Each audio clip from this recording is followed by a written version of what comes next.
What was the most f***ed up thing you saw at your school? Story 1. Some kids were punching a mason jar lid that we used to seal a jar with some bug in it. When the teachers saw that and saw that they have small scratches on their knuckles, she proceeded to tell them that the bug in the jar and the lid were poisonous and they will die very soon since they drew blood punching the lid. We were maybe 10 at the time and she made them write goodbye notes to their parents. They also had to make goodbye speeches to the class. We were all tripping because we believed her too. It was wild. Story 2. Not saw it, but I did experience the aftermath. A kid at our school died once while out on a school camp. They were way out in the Australian outback. The teachers made barbecue for the kids, and one of the boys, for some reason, ate the food, kebabs, without asking what was in them, even though his parents had filled out his permission form indicating clearly that he had food allergies. Long story short,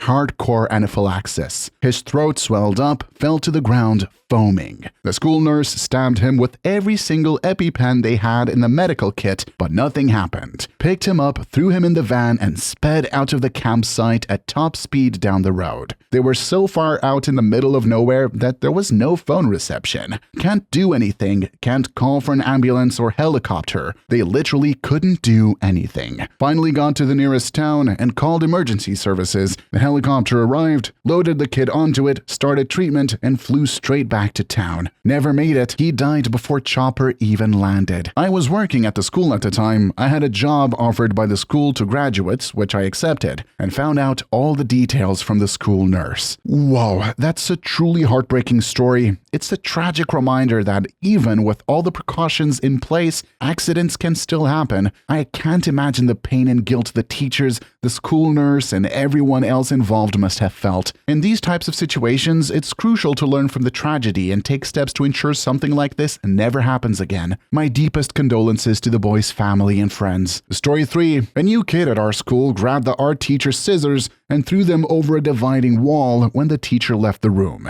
They hit some girl in a different art class on the other side, and one of the blades went through her cheek. We were held after class until he finally confessed, and we saw the police at school later. He had been at our school for about a week, and we never saw him again after that day. Story 4. When I was in high school, 2 fights made national news because they were so bad. I only saw them with my eyes. There was a fight and the school cop tried stopping the fight and the girl broke the cop's leg. I watched it happen. The other that I didn't physically see take place, these 2 dudes were fighting over a girl and the big dude punched the other kid so hard he had a freaking seizure. During high school, it was forbidden to roam in the hallways during classes. Like, the hallways were always completely empty during classes. At one point, piles of would start to appear behind doors in the hallway from time to time. Everyone thought a student was bringing an animal into the high school or something, but it was pretty freaking weird. It lasted for like a month. The school started asking the janitors to patrol the hallways during classes. They didn't find anything and the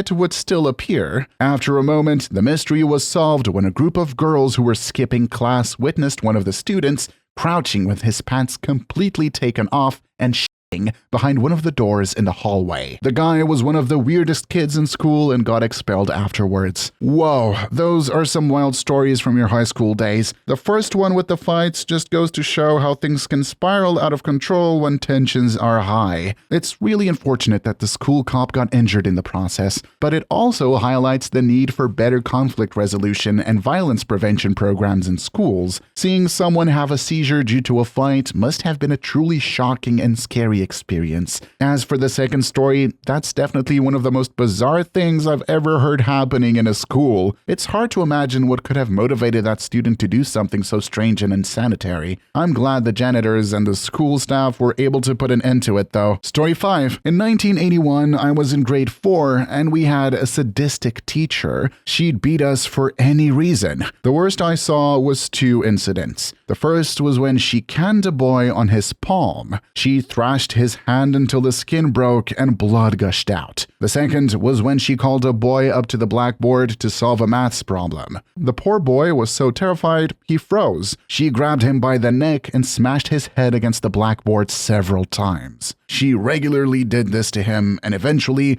he ended up in the hospital with a serious concussion. She taught there for many years, and no one ever did anything about her. This was in South Africa, and back then, teachers were considered untouchable by most parents. If you come home complaining that a teacher hit you, you'd probably get another thrashing because the teacher was always right. She's dead by now, and I hope she's burning in the deepest reaches of Story 6. This seriously terrible girl who always smelled bad and screamed at people that she was a witch and she'd curse you. She kept bugging my friend to sell her some funny leaves, and he told her no a whole bunch of times. Unfortunately, about a week before the school year ended, he needed money for something and finally agreed. She immediately went to the administration, who called the police, and he was both expelled and ended up in juvie. As far as I know, she's still an insufferable piece of trash almost 30 years later. Story 7. Once saw a teacher fully dump out a teenage girl's bag because he was convinced she stole one of his pens, exposing her pads, tampons, phone, hairbrush, etc., and also her diary, which some random kid picked up and started reading out loud while laughing.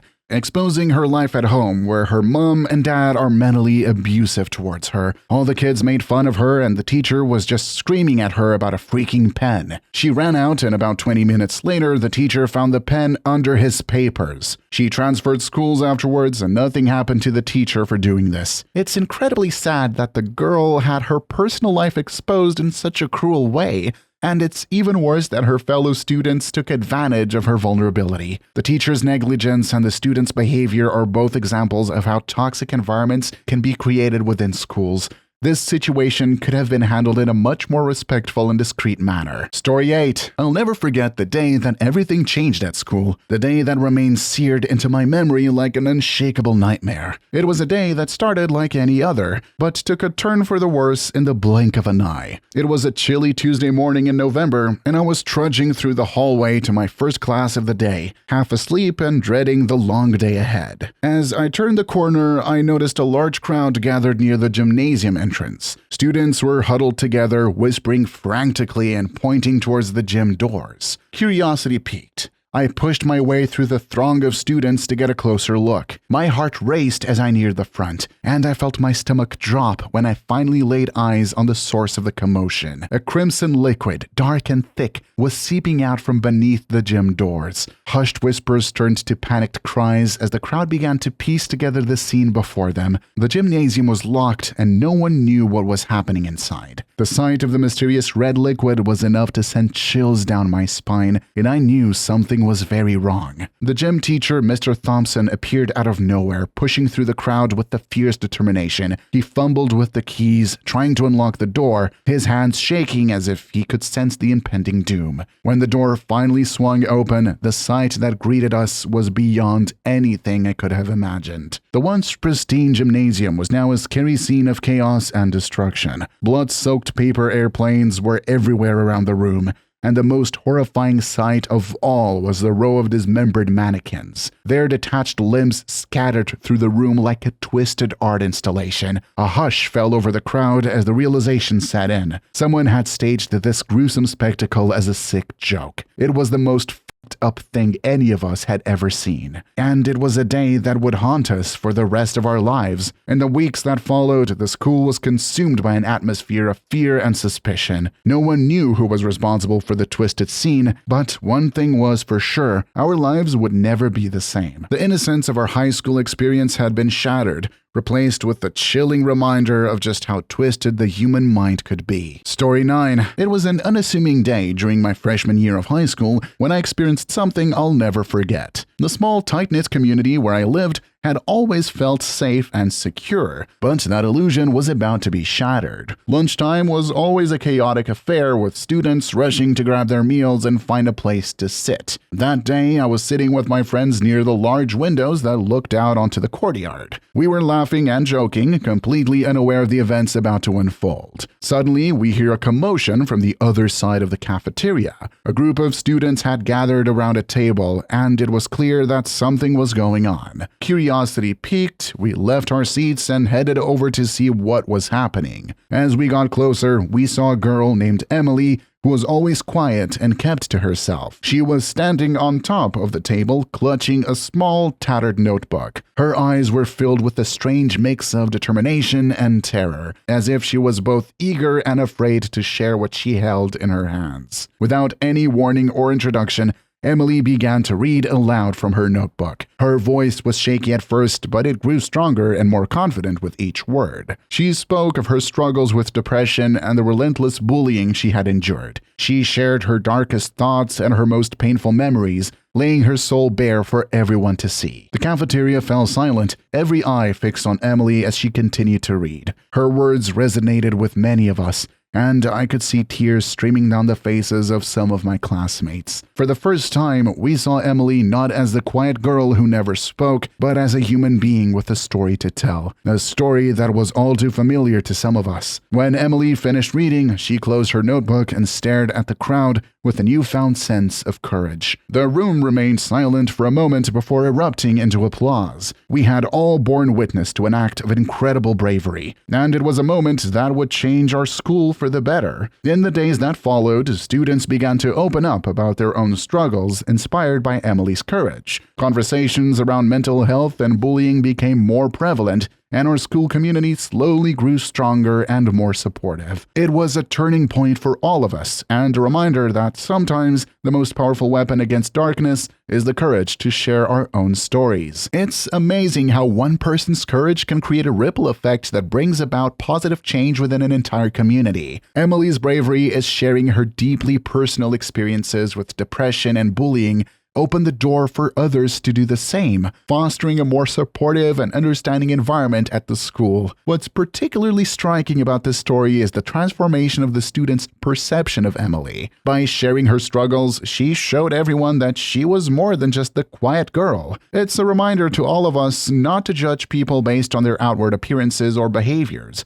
as we never truly know what they might be going through. Story 10. When I was a senior in high school, they made the seniors and freshmen have lunch together. The only acceptable times to use the restrooms were during breakfast and lunch. So naturally, the bathrooms were packed full and had long lines. I knew something was off when there was no line to the bathroom, but I could hear a commotion inside the bathroom. As I opened the door to go in, I heard a scream and then watched something smack into the wall with a sickening squish sound. No sooner than I could process what I had just seen, another one hit the wall. It was shit. The freshman was having a fight like monkeys. After that, the bathrooms were only available during breakfast under supervision in groups. Glad I was a senior that year. Number 11. When I was a teacher years ago, I had a 4th grade student who was an absolute nightmare, hitting other kids, throwing all the stuff from his desk all over the room for no reason, cussing out teachers, etc. I hated that kid, but I tried to keep in mind that it wasn't the kid's fault. Society had failed him. He had no dad, his mom was an alcoholic, and he lived in poverty fending for himself. Though I'm not religious, I would say a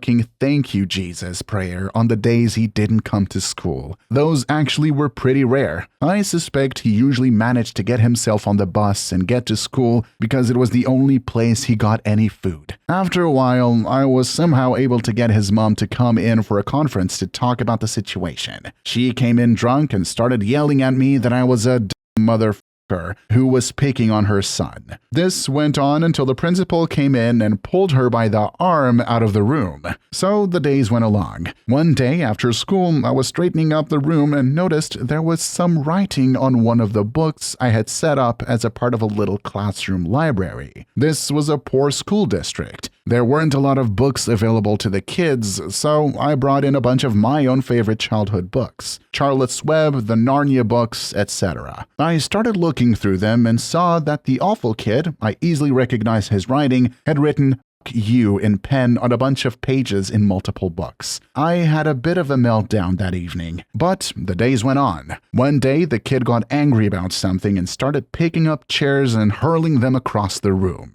He wouldn't stop no matter what I said, and he almost hit a girl in the head with a chair. So I grabbed him by the arm and basically started dragging him down to the school office. The whole time, he's trying to hit me in the nuts and screaming that I can't touch him. He's going to sue me, blah blah, blah, blah. We were on second floor and we had to go down a flight of stairs to get to the office. Right as we were almost to the steps, he managed through his flailing to hit me in the crotch. Oh man, I'll be honest. I came so close to ruining my life right then because I just about chucked that kid down the stairs. It was like 20 steps too. We both would have been royally f***ed. I didn't do it though. Instead, about a week later, I had a panic attack driving home from school. I thought I for sure was having a heart attack and went to the hospital in an ambulance and everything. I did manage to finish the school year after that though, and then quit. So here's the up thing.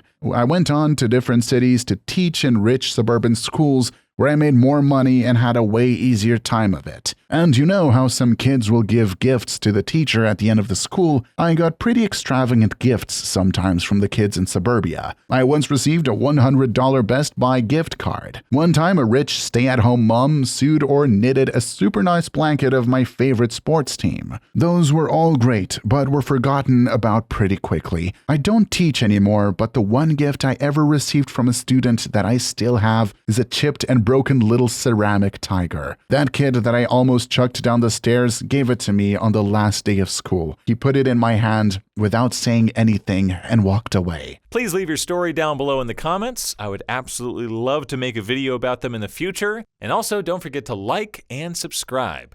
And until next time, peace.